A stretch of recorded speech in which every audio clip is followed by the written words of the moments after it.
Hello, my name is Fredrik Erikson, and I am here today with Niklas Elert, who Nice to be is here. from the Research Institute of Industrial Economics in Sweden. Niklas and colleagues Magnus Henriksson and Mark Saunders have very recently published a fascinating book called The Entrepreneurial Society, a reform strategy for the European Union. And we have the benefit of having Niklas here today to participate in the conference. So, Niklas, what is an entrepreneurial society? That's a very good question. I'd say that it probably has as many answers as there are people who talk about entrepreneurship, essentially.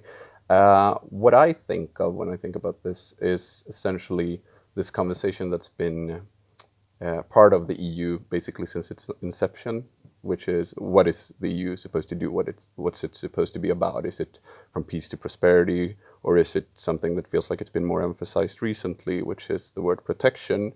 And I'm not a very big fan of the word protection because I think it lends itself to words like protectionism, for example. But I do understand that there's a need, basically in any successful society, to protect people's expectations, for people to feel that they belong, and so on and so forth. So of course, that's something that matters on the one hand. On the other hand, a successful society also needs to be flexible and have an openness, a newness, and everything. So on the one hand, you want to keep what's working, essentially, what we currently have, but on the other hand, you want to keep that door open. The problem, of course, is how do you know what's working? That's something that you can possibly assess in hindsight, looking back at things, but in the present, it's not very easy to determine that unless you have that open door to flexibility and everything. So those two things come together. And one way of thinking about that, which I think is quite useful, is in terms of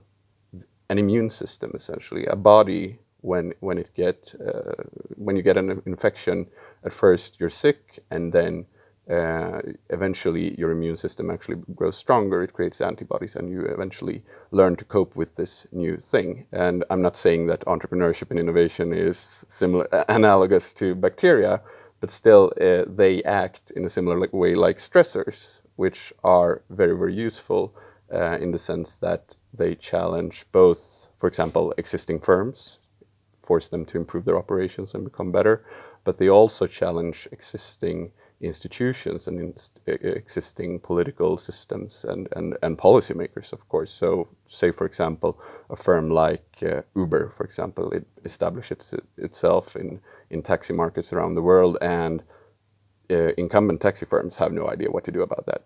And also policymakers at first have no idea what to do about that. And then there's this strife and this contestation, which eventually probably gets resolved. We've seen that that process taking place in the US, which I believe have strengthened the US system. So an entrepreneurial society essentially is a society that manages to balance that, to find that balance between protection on the one hand and flexibility on the other hand. All right. Yeah. So would it be fair to say that we can draw parallels to, say, the foundations of the Enlightenment? I mean, thinking about sort of periods that others have called the Great Enrichment, mass flourishing. So it's an open, dynamic society where we have lots of different new type of entrants, whether they're going to be in the economy or in the academy or wherever, that come in and challenge perceived wisdoms of things. Absolutely. I think that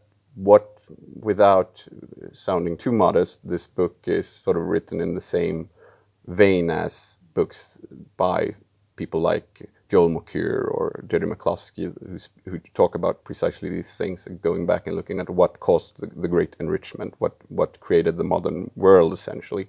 And this balance between protection and flexibility is an important part of that story, but also the way we talk about people like innovators and entrepreneurs, but of course also the way we act on those things and the sort of reforms that we undertake in order to make it possible to think outside of the box, whether it's in the 18th century or today. Yep. The subtitle of the book, as I said initially, is A Reform Strategy for the European Union. So why are you talking about a reform strategy for the EU or for European countries? Is that needed, you think?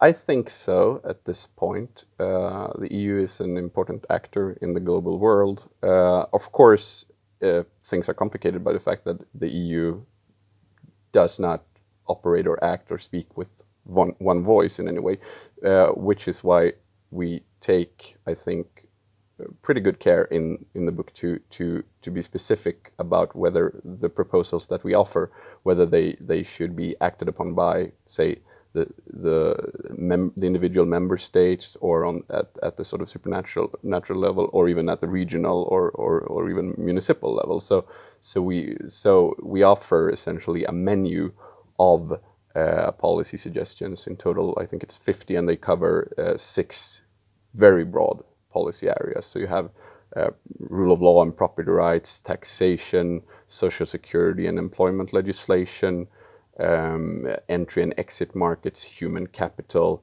and I know I'm forgetting one, but still, you get the idea. I probably wouldn't recommend that anyone would write a book that covers that much space in that little time, but we've done this as part of a broader research project, which has made it possible to do this, and also to know that this book is sort of the first step of a continuous collaboration, which will be followed by several other books on this topic as well. All right, so let's get back to the specific of your proposals later, and pause a little bit on that issue around sort of why now. Would you say that Europe generally, acknowledging that there are, of course, huge variations within Europe, but generally, would we say that Europe is trailing other regions when it comes to entrepreneurship, especially perhaps innovative entrepreneurship, that we have lots of new firms that come up and offer completely different ways of doing things than in the past? You know, in Brussels and elsewhere in Europe, you can often hear sort of that, you know, Europe missed the train of the digital revolution. We don't have any Googles or any Amazons coming from Europe. And in their view, that's sort of an indictment that either Europe has failed with its entrepreneurship policy, or that we need to find a way in order to protect Europe from the more sort of superior competition that comes from foreign firms. But is there sort of, are we now at a time in Europe where it's motivated to have a strong focus sort of on entrepreneurship and generating new companies and new companies that contest markets, you think? Especially with emphasis on that last point, new firms that contest markets, new firms that actually grow and create value in growing. I mean, if you only look at sort of the self-employment rate, or the share of SMEs, or some such measure of entrepreneurship, then, well, basically California would be ranked in the bottom of the list of U.S. states when it comes to entrepreneurship and innovativeness. I think that, I mean, I'm well aware that the European Commission already back in 2010, I think they made this warning about this innovation emergency, and they said that we need to do a better job in taking on innovations and turning them into goods and services that people value and benefit from, essentially. And what's interesting about that warning is that nowhere did they mention the word entrepreneurship, and it's sort of like, to use a quip from Joseph Schumpeter, to have Hamlet without actually having the Prince of Denmark in Hamlet. And this has been a problem, of course, for the economics profession where I'm active as well, but we've sort of taken strides toward managing that now. And I think that a similar reassessment is probably necessary, especially when it comes to what you mean when you talk about entrepreneurship. And we sort of espouse this Schumpeterian view of entrepreneurship, where it really puts innovation front and center. So entrepreneurship is essentially the act of commercializing innovations, and usually, but not always, doing so in a way that means that you grow a firm, essentially. And importantly, that process is, even though you can find tons of examples of like super rich guys across the world, this is a process that's a collaborative enterprise. It's not something you can do on your own, and that's sort of a crucial part of this book on how we approach this issue. You can't just focus on the conditions specific to the entrepreneur, but you need to ask yourself, for example, if an entrepreneur can't attract early financing, for example, business angels or venture capitalism, was this because his or her idea wasn't very good, or was it because there's some institutional bottleneck there?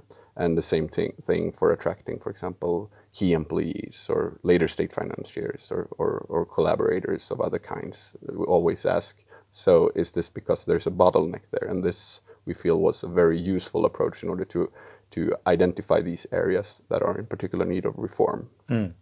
So let's go into what you're proposing then. And I mean, it's a menu of many different areas of policy as well as specific type of recommendations. And you acknowledge in the book that there is not going to be sort of one single bullet or one approach that is going to fit all countries. But would you say that there are sort of some policy themes that bind us all together, where sort of we as a common Europe, where we have sort of a common challenge we need to embrace in a way because we have problems with these policies?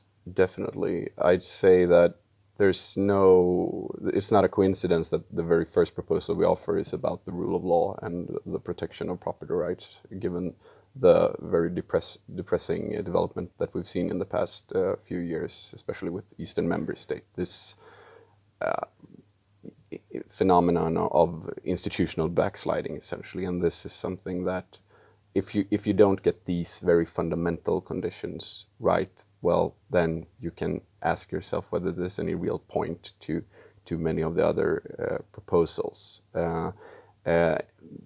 Other than that, I'd say that there's this we take this approach that there's varieties of that there are varieties of capitalism in Europe now. We have a fairly liberal Anglo-Saxon model, of course, and then a continental model, but also sort of a Mediterranean model and Eastern European model, and maybe even a Nordic model. And each of these models have different reform needs, of course, which is why this menu we feel is rather useful. And I should promote the twin volume which is coming up, which is called the Entrepreneurial Society, applied to Italy, UK, and Germany. And there they essentially take this menu of reform proposals that we offer, and then following sort of an historical analysis, which really goes way back. So I think ever since the Battle of Hastings is like how the